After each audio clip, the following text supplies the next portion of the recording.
Our group will present about Indonesia. From Indonesia's overall burden of disease, 30.6% are attributed to communicable maternal, perinatal, and nutritional conditions, 60.8% to non-communicable diseases, and 8.5% attributed to injuries.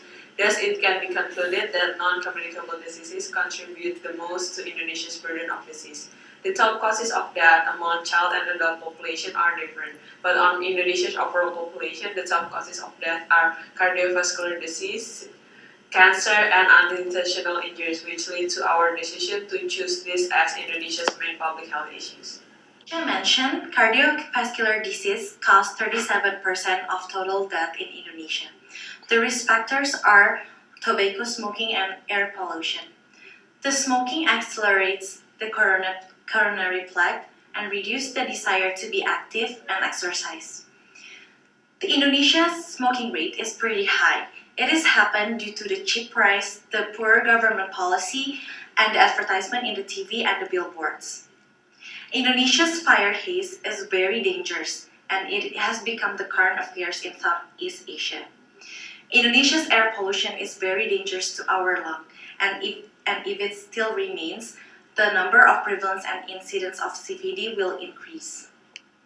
Population group targeted are the urban and rural group, population, and we have the immediate prevention for tobacco smoking. We can reduce the advertisement, impose the tax, and create health organization to increase their health diet and enhance them to exercise more regularly.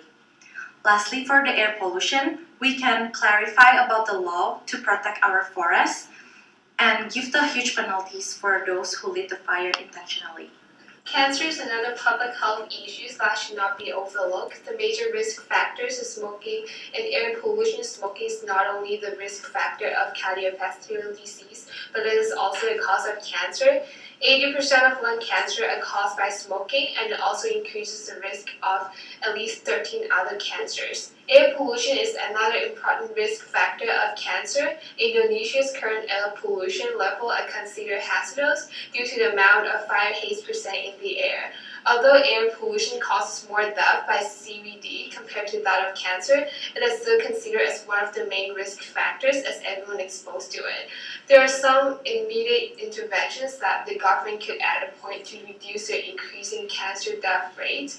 Teenagers from both low-income and high-income families are crucial. With that being said, the government should take measures to regulate the amount of smoking to reduce exposure. In regards to air pollution, the government can improve public transportation by encouraging people to use public transportation more often. The third main public health issues in Indonesia are intentional injuries, which has happened accidentally. The most common death causing unintentional injuries in particular is road traffic accidents by riders of two-wheel transport, as it accounts 61% of the total road users in Indonesia. There are two risk factors that I'm going to discuss. The first one is imbalance between supply and demand of traffic systems. The high demand is due to public density, and the low supply is due to the unorganized traffic system by the government. The second risk factor is ignorance of human behavior. People tend to disobey the regulation of riding vehicles by not using helmets and ignoring the regulation of the traffic system. And from all of the risk factors, we come up with some recommendation. First of all, we would like to target the low-income people, as they hold the majority of people in Indonesia are low-income and they use motorcycle. The government should do 4 things. First, improve the awareness to obey the traffic regulation. Second, by improve the quantity and quality of public transportation in order to reduce the private vehicles. And the third is to conduct road infrastructure development. And the fourth is to control transportation demand. In conclusion, the 3 main public health issues of Indonesia that should be addressed urgently are cardiovascular disease, cancer, and unintentional injuries, since they contribute the most to Indonesia's burden of disease. The risk factor of CVD and cancer are similar, so action plans that are intended to reduce smoking and air pollution can be used to solve these 2 public health issues. The action plans that we recommend can solve more than 1 main public health issues and improve Indonesian population as a whole.